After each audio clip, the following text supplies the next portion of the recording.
it's Hill. And this is caught. And it's a three-point game. So they make the decision. They want a three-point lead versus a two-point lead, and they got it. Yeah, at this stage of the game, it seems like the exact right thing to do. Put a little pressure on your defense, but the biggest thing now is you're making the other team chase you.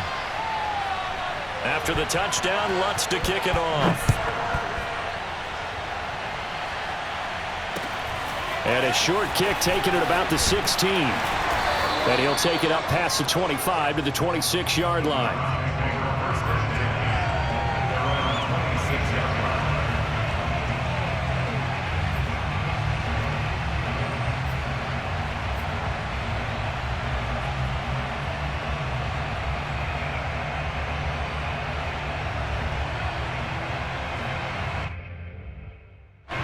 The Browns drive about to get started. They're only in need of a field goal, a decent amount of time on the clock. So tell me if I'm wrong. You don't have to be too panicked here. No, not at all. I agree with you. And this is where your preparation and your confidence comes into play. He's got him in, complete.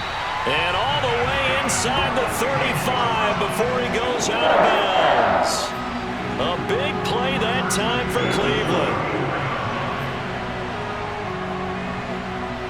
So the big play changes the complexion of things. Here's 1st and 10 just outside the 30.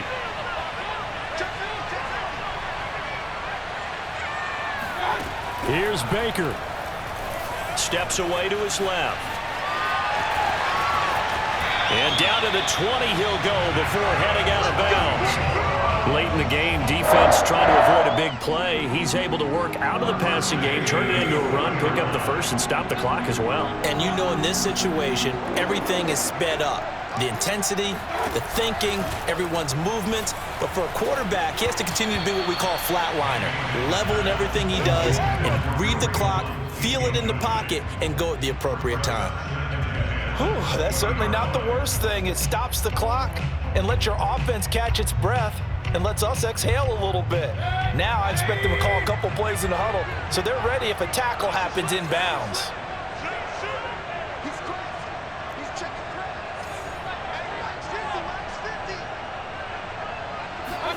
Now Mayfield. He'll buy some time right. This is caught. And they corral him just a couple yards shy of the end zone. The Browns will quickly use their 3rd and final timeout as they'll stop the clock with 24 seconds to go in the game.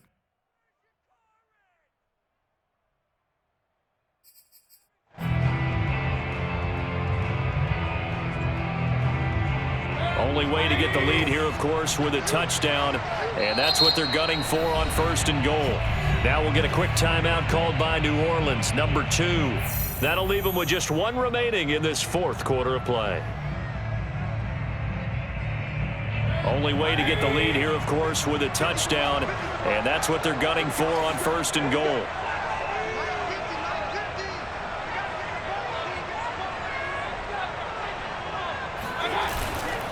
They'll give it to Chubb. And he gets halfway there, down to the 1-yard line. Only a yard that time, 2nd and goal. And that carry probably not so much for yardage, just to get the spot that you want to kick the field goal. And any yardage game there is really kind of gravy, and this just becomes what my old coach used to say, get into position to be in position. And that's what they want, the right spot for their kicker to line up the field goal. Mayfield keeps it himself, and I don't think he got there. No, they stop him right where it all started. So call that no gain on this. And he is into the end zone. Touchdown, Cleveland. It's a 1-yard touchdown run for Nick Chubb. And the Browns' decision to go for it pays off with 6 points.